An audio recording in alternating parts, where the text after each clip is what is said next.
Are you the thickest on IG? You know what's so crazy? Because we have to really go into the definition of thick now, because thick in a lot of ways can either be considered like thick, or, you know, thick, slim, thick. Then you got girls who are skinny that just got ass shots, and then they're considered to be thick with no thighs, no nothing. So I don't really know the definition of thick for real anymore, if that makes sense. There's thick. Well, what I've seen is you got thick. Yeah. No. Let's even back it up. You got slim thick. Yeah, which is like active thick, like working out kind of thick. Then right? you got thick. Yeah. Then maybe you have chubby. Yeah. Then maybe you have fat. Then maybe you have obese.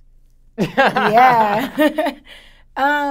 I would say, because I have seen a lot of thick girls, like seen a lot of thick girls, to the point where some of these girls that make me look small. So I would say I'm like in the middle now, because it's like you're either gonna be slim thick or you're gonna be like, damn, it's nothing in between. Is thick a nice way of saying fat? Like maybe somebody would have called somebody fat before, but instead of saying fat, now you might say, you know what, thick. I honestly can vouch for that, because growing up, I've always been like the thick one or the fat one, because I grew up around like predominantly white people, and they weren't like used to someone being a size 12, 13, 14.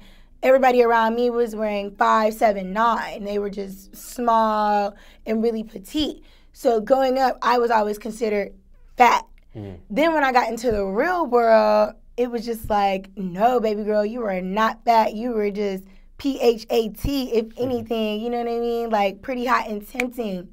So, you know, I guess it's like times are changing. I think the world is getting more, they're acknowledging, you know what I mean, that there are different types of body types, and instead of having the word like fat, which is like really like, body damn, shaming. like, yeah, body shaming, and I'm all about body positivity.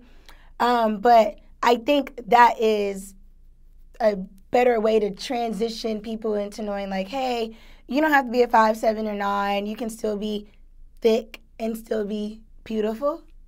That makes sense? Mm-hmm. Yeah. Now, one can look at somebody and say they're fat, and another person could look at that same person and say they're thick. I would say it depends on your ratio of your waist.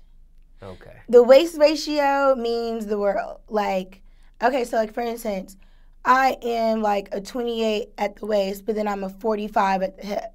So it's like the ratio of it is, you know, small at the top, and of course I don't have any tits to save my life.